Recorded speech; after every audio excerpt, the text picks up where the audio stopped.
Good morning, KIS. Today is Global Accessibility Awareness Day, Thursday, May 18th, 2023. My name is Eden. And I'm Emma, and this is the KIS Short Report. Lunch today will be serving beef patty with gravy, steamed rice, broccoli, corn, and fresh fruit. Breakfast tomorrow will be coffee cake with pork patty, fresh fruit, and apple chips. Cafeteria duty today is Miss T. Reeves' Period 5 class. Recess duty this week is Miss Chapman and Mr. Dunn at the courtyard, and Mr. Hamada at the soccer field. As a reminder, 8th graders, next week, Friday, is the drive-through 8th grade promotion. 8th grade students and their families will be able to drive through the school in promotion ceremony, where students can hop out of their cars to receive certificates and take pictures with their teachers. Students, you should have received a paper in advisory that provided information about the designated times for students to drive through. If you haven't, make sure to ask your advisory teacher about that. The papers contain important details about the specifics of the 8th grade drive-through promotion ceremony.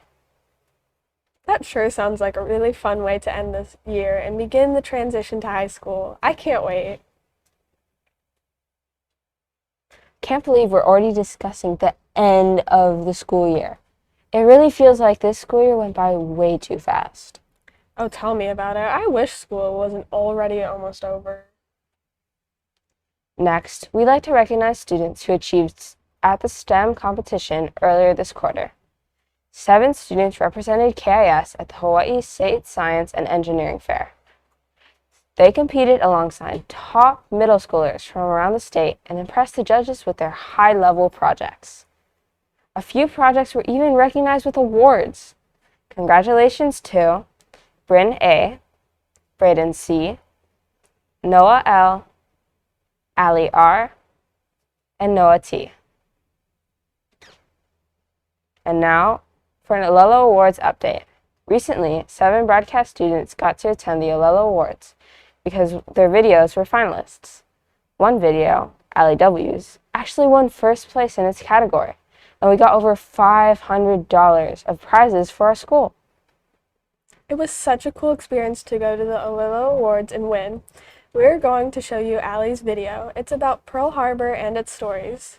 The video is 4 minutes long, so we'll show it at the end of the broadcast. If you want to see it, watch all the way till the end. Next up, we have a final Whose Voice Is It segment. Who do you think it'll be today? Probably a teacher from one of the teams we haven't seen yet. Let's find out. Take out your notes. Can you guess who I am?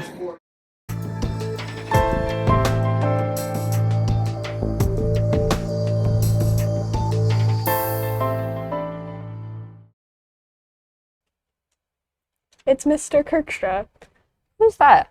He's an 8th grade science teacher on Team Oni Pa'a. Cool. A big thank you for all teachers who participated. We hope you enjoyed this fun segment.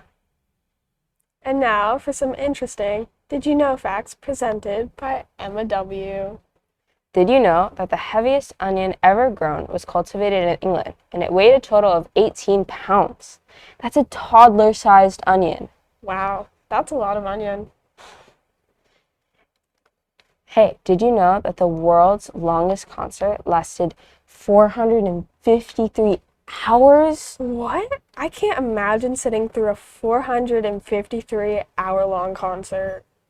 Technically, the longest concert by multiple artists was 453 hours, 54 minutes, and 40 seconds. It was achieved by Kevin Kerr, Sean Armstrong, and Epidemic Music Group, and it went from 17th of March to the 5th of April in 2017. Wow, that's crazy. Kudos again to Emma for creating these informative Did You Know facts. We enjoy getting to learn more about the wonders and curiosities of life. And now, for the photo of the day. Today's photo shows the broadcast students who attended the Olelo Youth Exchange Awards ceremony. That looks like a lot of fun. Good job, us. Well, only 7 more days of school left, And this is the end of today's broadcast. Have a terrific Thursday, and remember to stay on if you want to watch the winning video. Bye.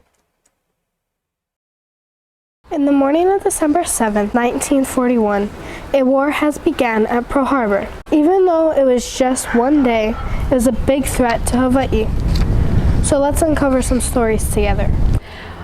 So my dad was in the Navy in 1942, and he was inspired to go into it after Pearl Harbor, December 7th of 1941. So he joined in January 2nd, 1942.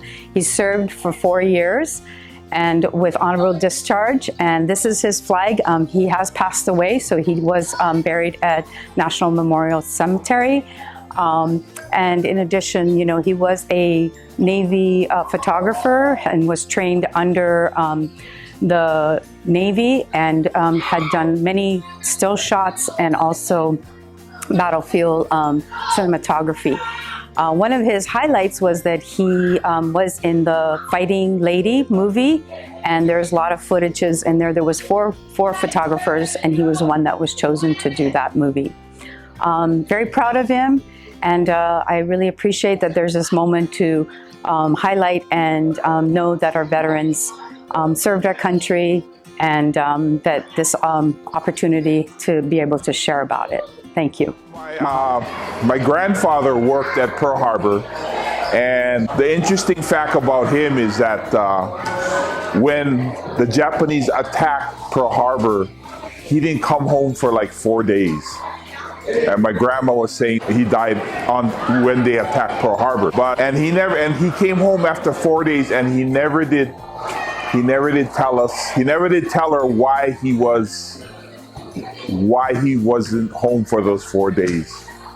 And then when my grandfather passed away, we talked to my aunt that was there with him at Pearl Harbor, and he said that what they had to do those 4 days is they had to help gather all the people who died during the war. They had to get them out of the harbor, and they had to collect them up. They had to go swim out there, and then the government told them not to tell anybody that that's what they were doing during that time. And then my dad told me when Pearl Harbor was attacked, he was only 4 years old, and he said he was outside playing and he could see the airplanes fly over his house, and they were attacking Kaneohe Marine Base. And he said that they started shooting machine guns from the plane, and he would go outside and look. And he said the walls of the house, every time they would shoot the machine guns from the plane, it would shake. So my grandma had to bring him into the house. So that's an experience that my dad told me that happened to him. My uncle, his name is Herb Weatherwax, was a U.S. personnel in Honolulu, Hawaii. On December 7, 1941, he saw smoke at Pearl Harbor and turned on the radio to hear this. All military personnel, report to your station immediately. The Japanese has attacked Pearl Harbor. We are at war. We repeat, all military personnel, report to your station immediately. Once he got to his post, the planes were gone and they were waiting for the Japanese to come again. The day after the attack, he intercepted a message that a Japanese mini-submarine has lost its bearings and grounded off the beach of Waimanalo. Since he was close to there, his troops captured the survivors, and that Japanese sailor was the first prisoner in World War II. I was so happy to learn more about my Uncle Herb. At first, I didn't know much, but doing this project has helped me learn more about him and his life. I hope you all learned a little something from this video. Thanks for watching.